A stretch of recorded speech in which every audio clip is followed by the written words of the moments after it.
Hi, I'm Lola Ellis, and I get to be your host for the second half of the live broadcast of Soapbox here at the local access channel in Sacramento. So welcome. Thank you for spending time with us. For our episode, I have the lovely ladies Tanya, Faison, and Dondy here from Black Lives Matter Sacramento. So we've all heard, since 2013, when Trayvon Martin was murdered and then his killer was acquitted, that lack of justice really spoke to the broken system that we have that really doesn't value Black lives, and it really brought up this issue that has been underlying in our system for far too long, and it really speaks to me as in a really personal way. I'm a first generation Mexican American, and my parents always taught me about equality and the fact that we don't discriminate against people for their backgrounds and for their race, and so when I saw this all happening, I was there as a supporter, I wanted to learn more and to support the changes that were being brought up, the demand for change that was being brought up. So I definitely wanted to have put my support towards that. So anyway, enough about me. I wanted to bring these ladies on to talk to us about their vision of the movement, of the Black Lives Matter movement, and what brought them into this movement personally, and also what's happening in Sacramento. So if you could just start by introducing yourself, and obviously I'm new to this, I'll get better, but if you can, so Tanya, you're the Black Lives Matter, you're the founder and organizer of Insight, and you're the chapter lead at Black Lives Matter Sacramento. So I was so happy to hear we have a chapter here in Sacramento, so representing. Yeah. So so in August of 2014, I started Insight. It's an organization that fought along the same lines as Black Lives Matter for the same issues, for racial justice in our system, whether it be with police violence or with the school to prison pipeline or mass incarceration or the war on drugs. And so I started that organization in 2014, August. In November 2nd of this year, we officially became the Sacramento chapter for Black Lives Matter. So we are Insight, and we're the Sacramento chapter for Black Lives Matter.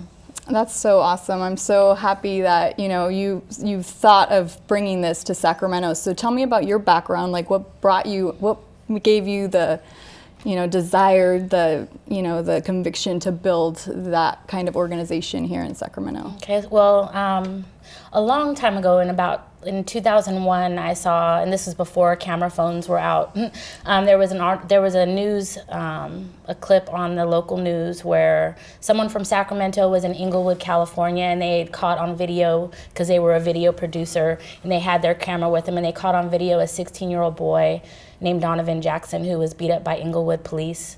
And he was really tiny and skinny, and he was with his dad at a gas station, and his dad couldn't do anything to help him out. And he was unconscious, and they still kept slamming him against the car. And so that really moved me. After that, I followed what I could, because the media wasn't really telling a lot of stories. So I followed what I could, with the media. And then in 2008, Obama ran for president, so I got really into politics. Started studying it in school and learned as much as I could through that election, the primaries and everything else, as well as through school. And then in 2009, Oscar Grant was killed. And so that's when I just, that's really close, it's Oakland. So I decided I wanted to find a way to start politically, using what I knew and learned with politics to try to make change, effective change with, racism in our system. So. So that was what inspired me. Absolutely, and we all know that change doesn't happen unless we build a grassroots movement to demand that change, right? Yes. So Dondy, what brought you into being a member of the chapter in Sacramento? Well, I have to say that I met people like Tanya who are doing this kind of work, and you see these people all over the country, right, who are trying to change the lives of their families, their neighbors, their children, and sometimes their students. And we all feel this calling to protect what we believe to be our community, right? And these cops are not disconnected from our community, and so we want to hold them to the same accountability. You know, so when you go to school, I went to Temple University, and they really strive to create people who are socially aware, right? And that's the rallies and similar things that you've seen popping up all over the country. And that was my first introduction to Black Lives Matter and to social justice, and hasn't stopped from there. So yeah, I met Tanya, and she's really very, very involved in mentoring the youth in this area, and taking us under her wing and teaching us what she knows about activism and about policy. You know, so if you're just willing to listen, if you're willing to learn, she's willing to use your talents, whatever they are, to help the community and those around us. So that's been very powerful. Absolutely, and that was a great point that you made, that the police are part of your community. A lot of people, when they get into, the discussion and the rhetoric behind the problems that we're seeing, they really draw that line, and they say, police are the enemy, or they just draw a blanket and over them, and they say they're bad. And my view of that is that I see that they're saying the system that they're in is complicit in the bad police officers, the actions of a few police officers, in the response that's being made by the police force, by the system at large.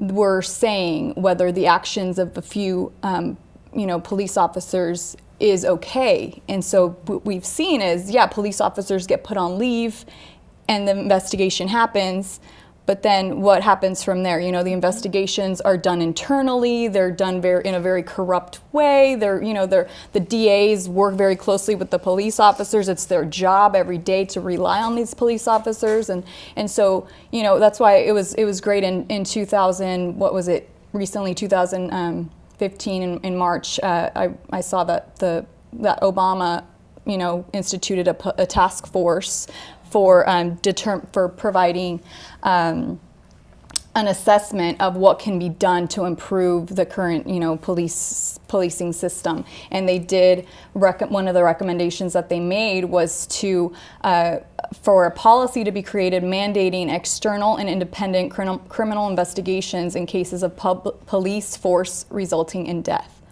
So policing resulting in death. So yeah, what do you guys think about that? I mean, do you feel like that has been instituted, or I don't think that anything like that has been talked? Is that one of the things you guys or that your organization is really pushing for? It's an ongoing, we're all still fighting for that. That was, like you said, that was a suggestion, and the federal government, there's a lot of boundaries that they can't cross. So when it comes to state issues, the federal FBI will come in, or DOJ will come in, and they'll do investigations, and there will be an end result, and then that's it. And so many times we see Trayvon Martin had a federal investigation, Mike Brown had a federal investigation, Ohio police, they had a federal investigation, and they came up with the fact the Federal Department of Justice said that the Ohio police are corrupt, but there was no resolution. So there's still a lot of work, because just acknowledging it is not enough.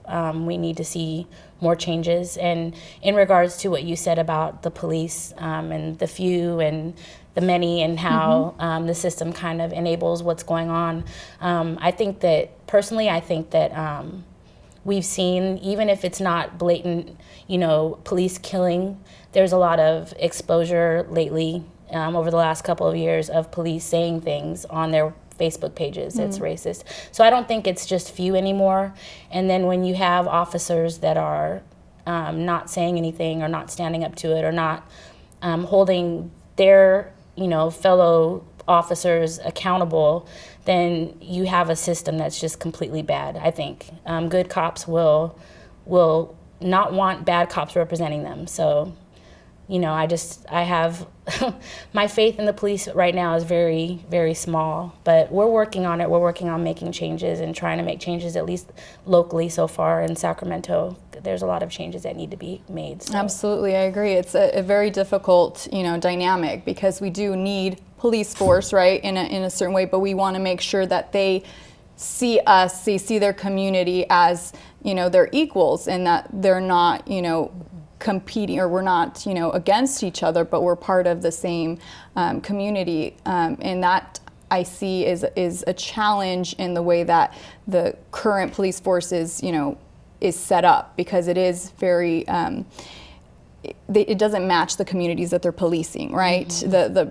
The what we've seen in Ferguson and in, you know, in Maryland, mm-hmm. It's just very, very different than the disproportionate number of, you know, police force, you know, whites versus the communities that they're policing is just, you know, it doesn't make sense. And so they do see each other as, you know, a different community, and that is something that definitely, you know, needs to change and needs to be addressed. And then also the matter of, you know, the amount of force that's being used and the brutality that we're seeing. That's one of the things, like you said, that moved you initially. And that definitely, like the way that we're seeing it now, we're hearing the fact that, you know, there were 16 shots mm-hmm. in San Francisco. There was, you know, what was 25 for San Francisco, 16 in Chicago.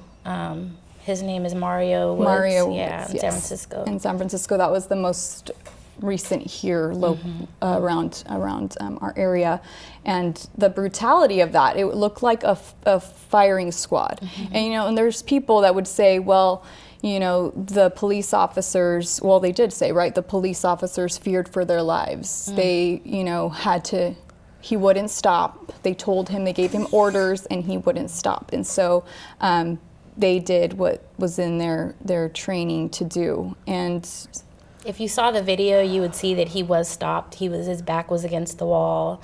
He was begging for them to not shoot him. His hands were empty.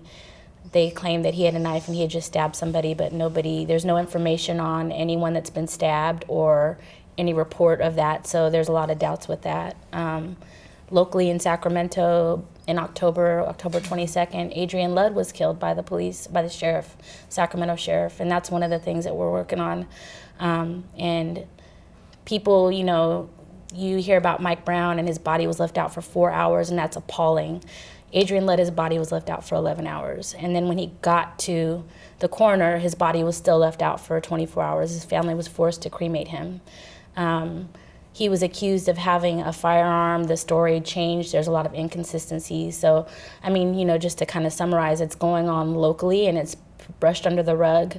It's boxed up and put away real quick, so Sacramento doesn't know anything. We don't stand up. So that's why it's really important that when these things happen, we have to say something. We need a plan. What we're pushing mm-hmm. for is a plan. We're looking for the Sheriff's Department to tell us how they are going to implement AB 953. We want mm-hmm. to see the footage, right? Absolutely. We want to see the coroner's report. We want to see all these things that we have been promised and have yet to receive, right? And there's a lot of procrastination there. Mm-hmm. Right? We empty promises mm-hmm. from mm-hmm. Sheriff Jones, promises of meetings. So there is communication that you're having based on these local issues, mm-hmm. and right now it's Adrian Ludd, mm-hmm. And he was murdered, or he died when? He was murdered October 22nd of this year. October 22nd. Yeah, out in Citrus Heights. Mm-hmm. Apparently having a gun on him. Yeah, there was... so that's in question. Well, it's an inconsistency. The first story that came out the day of said that he got out of the car shooting at officers. Scott Jones came to the scene. He talked to the Spanish-speaking workers, and there's a history, if you don't know, with Scott Jones and immigration. So, and they corroborated his story. And then the next day the story changed. So that right there is an inconsistency. And they said that there was no shots fired by Adrian because the gun was jammed. Adrian was armed and he had a gun in his pocket. And they said that he went around his car while he's being shot at by police to go reach for something that was in his car, but then it ended up being on the ground and he was reaching for it. So there's just a lot of inconsistencies, and so we're just trying to get answers for the family. And yeah, we've been in communication with the sheriff and with the family, trying to get, they don't know even how many times Adrian was shot yet, so yeah. So even getting that level of cooperation is being difficult. A police report has not been given to the family. The family wasn't contacted. It's been impossible. And what's your next step with the sheriff? Well, with the sheriff, we sent him our demands. He did respond. We got a third of one of the demands. So. And how many demands did you have? It was 4 demands. The first one was, basically a police report, an autopsy report, and the names of the officers involved. We did get the names of the officers involved. We also wanted to get an honest investigation by Inspector General. He's a new, Rick Brazil, his position started December 1st. So we demanded for that. We submitted the paperwork to get that started. We're waiting to hear back from him. We also asked for the implementation of AB 953, which is a racial profiling bill, and we asked for the dash cam footage, which there was 3 dash cams there, and nobody's seen anything, and we want our police to also wear body cams, and they don't yet. So those are the things we asked for, and we weren't able to get any of it. Absolutely. That's all, really reasonable requests, things that should be provided. So I'm hoping that, you continue with that, and that, he feels that pressure and that responsibility to give that information. It doesn't seem like you guys are doing anything outside of what he should be cooperating with. There's no need to do anything outside of what we are permitted to do by law, right? We don't need to use fear. We don't need to use any excessive force. We're going to use awareness. We're going to use community involvement, right? We're going to use the youth to expand the knowledge about what's going on in our community and the people who are supposed to represent and protect our community. Absolutely. And right now, they're not doing that. So what kinds of things are you doing to make the community in Sacramento more aware and bringing them to the plate to participate in what the great work that you're doing? Well, right now, we're hoping to collaborate more. Right, so there are a lot of people like us who want to do really great work all throughout Sacramento in this region, stretching all the way out to Davis, right, and bringing us together to have real conversations about how we can use the people we know, the resources we have to be stronger together, right? And so none of us have to lose our identity or what our mission is, but a lot of us, because it is socially just, it is social justice, our mission is the same, to help our community and to reach a level of accountability that this area has not seen, right? And so because of that, we can work together. We can canvass the community, we can gather data, we can put pressure on the sheriff's department. There's a lot we can do, and I think it's just time that we built together to do that. Absolutely, absolutely. So there's a lot of difficult conversations that need to be had, and uncomfortable, awkward conversations that really need to be had about the race, issues in our country. How can we learn to have those conversations without being afraid of hurting people's feelings?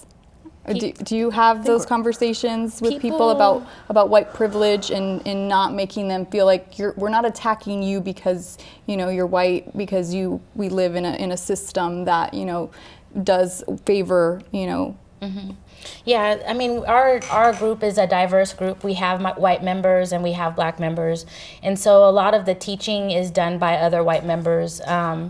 But it is important. I mean, but it has to take the willingness to want to learn, and that's usually the people that are more receptive. If you're just trying to teach people that don't want to know, or they've already chosen a side, then they're not going to be receptive to anything like that. So it becomes a waste of time and a back and forth that's just not worth it. So we do want to. The whole reason I called the organization Insight.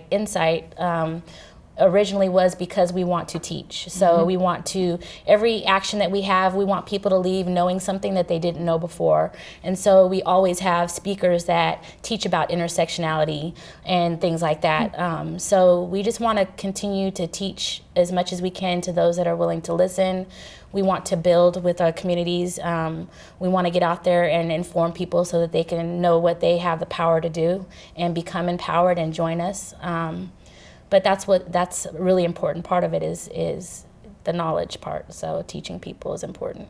Absolutely, and it's so true that people have to be in the right space. They have to be in the right place, and they have to feel safe in order to have those difficult conversations. Yes. And I've gotten in trouble on Facebook for posting something out there that I'm talking to one person about, but it's viewable to other people, and then it just gets taken out of context. It's then I'm a horrible person. I don't know how to explain to somebody, and it's new to me learning all of the terms and how to explain it and how to process it. So, but I definitely think it's important for all of us to challenge ourselves and do that.